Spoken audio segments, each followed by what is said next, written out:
BJP હાઈકમાન્ડે પોણા 4 વાગ્યા સુધી કરી બેઠક. આ નેતાઓના કપાઈ શકે પત્તા. ચોંકાવનારી હશે ભાજપની પહેલી લિસ્ટ.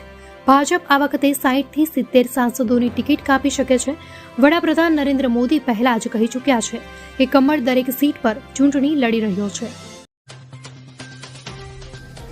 ડીસામાં હવામાન વિભાગ દ્વારા ફરી 2 દિવસ દરમિયાન વરસાદની આગાહી કરવામાં આવી છે, જેને પગલે ડીસા માર્કેટયાર્ડ દ્વારા તમામ ખેડૂતો અને વેપારીઓને એલર્ટ રહેવા માટેની સૂચના આપવામાં આવી છે.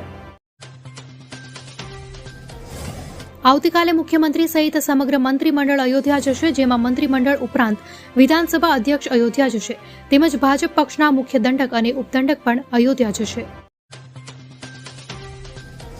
ડીસામાં હવામાન વિભાગ દ્વારા ફરી 2 દિવસ દરમિયાન વરસાદની આગાહી કરવામાં આવી છે, જેને પગલે ડીસા માર્કેટયાર્ડ દ્વારા તમામ ખેડૂતો અને વેપારીઓને એલર્ટ રહેવા માટેની સૂચના આપવામાં આવી છે. ગૌણ સેવા પસંદગી મંડળ દ્વારા આગામી 19 દિવસમાં વર્ગ 3ની વિવિધ પરીક્ષાઓનું આયોજન કરવામાં આવ્યું છે. આવતીકાલે વેબસાઇટ પર પરીક્ષાની તારીખ સહિતની વિગતો જાહેર કરવામાં આવશે. લોકસભા ચૂંટણીને લઈ ભાજપ દ્વારા ગત રાત્રે બેઠક યોજવામાં આવી હતી, જેમાં 100 લોકસભા બેઠકો પર ઉમેદવારોના નામને લઈ ચર્ચા વિચારણા કરવામાં આવી હતી. રાજકોટ લોકસભા સીટ પરથી દિગ્ગજ નેતાને ટિકિટ આપવા પર ભાજપ હાઈકમાન્ડ વિચારણા કરી રહ્યું છે. રાજકોટ બેઠક પર આગામી ટૂંક સમયમાં નિર્ણય થઈ જશે. પંચાયત વિભાગ દ્વારા 6 નાયબ જિલ્લા વિકાસ અધિકારીઓને બદલીના આદેશ અપાયા છે, જ્યારે નાણાં વિભાગે પણ ગુજરાત હિસાબી સેવાના નાયબ નિયામકોની પણ બદલી કરી છે.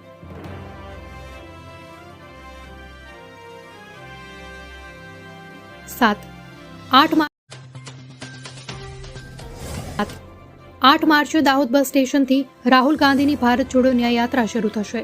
4 દિવસ સુધી ગુજરાતના અલગ અલગ જિલ્લામાંથી ભારત જોડો ન્યાય યાત્રા પસાર થશે. કમોસમી વરસાદની આગાહી વચ્ચે મુસીબતના માવઠાનું ગુજરાતમાં આગમન થઈ ગયું છે. ડાંગ જિલ્લામાં કમોસમી વરસાદ વરસતા ખેડૂતોની ચિંતામાં વધારો થયો છે. આહવા તાલુકાના ધવલીધોડ અને શિવારીમાળ નજીક વરસાદ વરસ્યો. હવામાન વિભાગ દ્વારા રાજ્યમાં અનેક જગ્યાએ છૂટાછવાયા કમોસમી વરસાદની આગાહી કરી છે, જેમાં ઉત્તર ગુજરાત, સૌરાષ્ટ્ર, કચ્છ સહિત અન્ય જિલ્લાઓમાં હળવો વરસાદ પડી શકે છે. તો ખેતીવાડી વિભાગ દ્વારા ખેડૂતોને તેમજ એપીએમસીના વેપારીઓને અનાજને સુરક્ષિત રાખવા માટે સૂચન કરવામાં આવ્યું છે. ગુજરાત સરકારનો કર્મચારીઓના હિતમાં મોટો નિર્ણય. જુલાઈ 2023થી 4% મોંઘવારી ભથ્થામાં વધારો. 8 માસનો તફાવત એરિયર્સ 3 હપ્તામાં પગાર સાથે ચૂકવાશે.